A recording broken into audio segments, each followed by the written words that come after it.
What is up, everybody? Sean here, and we have a lot of new updates and shifts going on with the government stimulus package, the second round stimulus check, and also just news in general. So I want to dive into everything you need to know, also about the newest proposal split that has happened and has been announced just recently. So let's dive into this. So right now it is Tuesday, December 15th. And we have just gotten news recently that Pfizer has now pushed their vaccines onto distribution centers, and we actually just had our first recipient of the COVID-19 vaccination, and her name was Sandra Lindsay, who is an ICU nurse patient.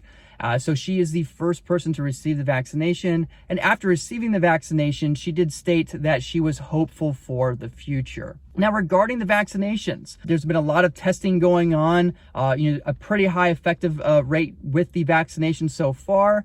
And the idea is that the initial round of vaccinations will be pushed solely to first responders, medical staff, people in intensive care that really need it the most. And of course, as the vaccine becomes more readily available and as they produce more of it, it will begin being distributed to more people as it goes. Now, in terms of when most people are going to be able to see that, right now it looks like it's going to be around early spring that you'll start seeing vaccinations in the places like Walgreens and CVS and all that type of stuff. But keep in mind that with these vaccinations, one of the most interesting things about this is that even though it will help the actual person from maybe showing a lot of symptoms, it doesn't actually stop the spread of the virus. So what does that mean? What that means is if someone actually gets the vaccination, they can still technically get COVID and pass it on to someone else who has not received the vaccination. So these vaccines do not prevent transmission of the actual virus.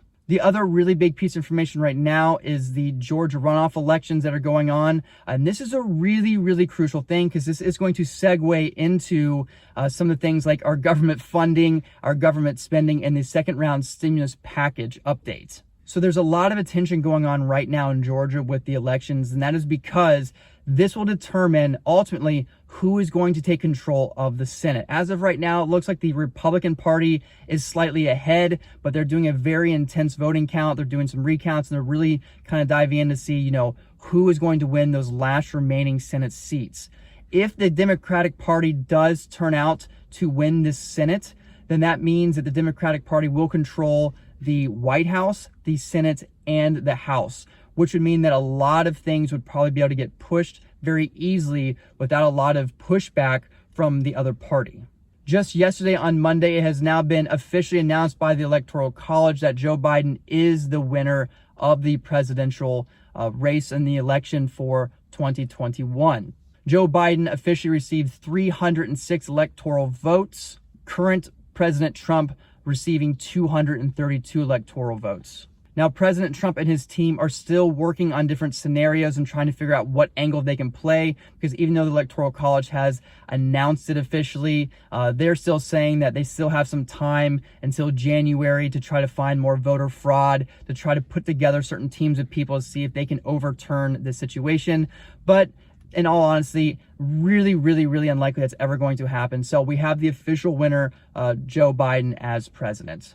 So let's talk about the most important thing in terms of us, which is the government stimulus package. Now, like I said, there's two things going on. We have the funding and we have the stimulus package. And the reason why this is so important is because, number one, the funding bill, because it hasn't been passed, does give some leverage in terms of the government stimulus package. So let's talk about this for a second.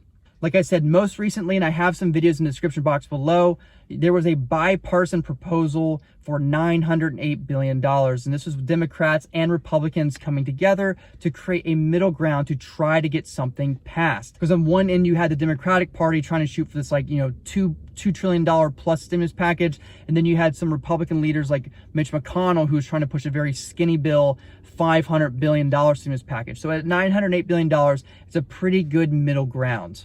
And while there has been push on both the Democratic Party leaders pushing Nancy Pelosi to lower her offer and accept this, and also on the Republican side, the Republican leaders pushing Mitch McConnell to raise his offer up a little bit and accept this $908 billion.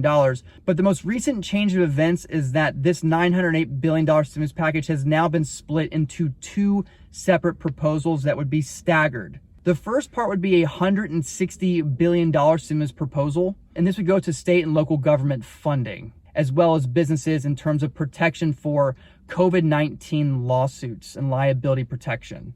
And an additional $748 billion, which is going to be a second proposal, is going to go to what government officials are saying direct relief for Americans. So let's talk specifically about what this $748 billion actually entails. So the first thing is an extension on eviction protection for 1 month ending January 31st. $16 billion will go to vaccine distribution, $82 billion for education funding. We also have an extension on student loan forbearance until April 1st. And the one that a lot of people are waiting for, which is the unemployment extension, this will have a $300 a week extension for 16 weeks that will begin December 31st. There is still no update so far in terms of a second round $1,200 stimulus check. So like I said, no second round stimulus check has been updated or put into this particular bill so far. However, there are a few ways that we can work around this that Senator Bernie Sanders is trying to push, which kind of goes back to that funding bill. So let's talk about that for a second. So as of right now, Senator Bernie Sanders is trying to push for a second round stimulus check because he believes that millions of Americans are in desperate need of it. And there's actually a few ways in which they could potentially go about this.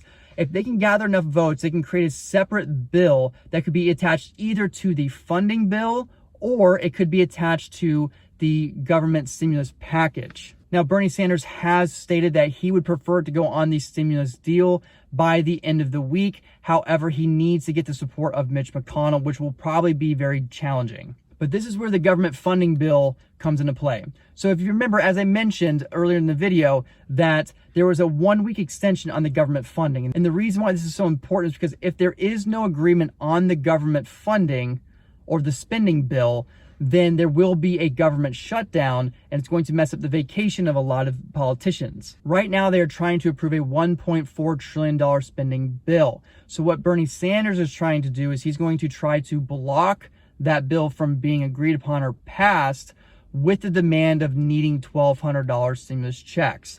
So that's kind of one of the big things that are happening right now. Like I said, this decision has to happen within this next week. So a lot of news and a lot of people on edge right now regarding, is there going to be a government shutdown or are we getting a second round stimulus check? Now, a lot of economists have weighed in on the benefits and effects of if we were to do a second round stimulus check. And we are kind of getting some back and forth. On one hand, you get some economists that say would be a massive benefit to give everybody a $1,200 stimulus check, would help boost the economy, get more money circulating around. And on the other hand, you have some economists who are saying that it's not going to provide as much benefit as we think. Now, a lot of data suggests that unemployment aid and extension provides more economic benefit than just a blanket stimulus check. And that is because obviously people who are on unemployment, more likely than not, really need the money more than someone who actually has a job currently. But of course, that's not always the case. I'm sure there's plenty of people who are watching this video right now who, even though they are working currently,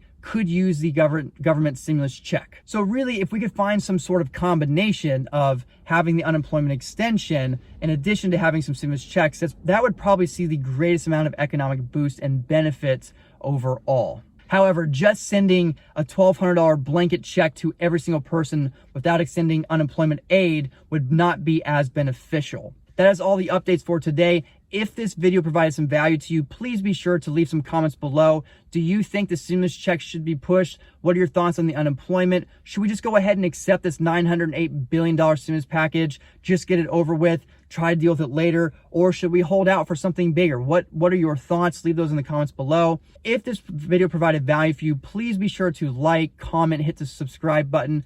Anytime you do that on a video, it signals the YouTube algorithm that people actually enjoy this. It has decent information that other people could have benefit from, and it pushes the video out to more and more people. So I'd greatly appreciate it. Stay safe and stay well.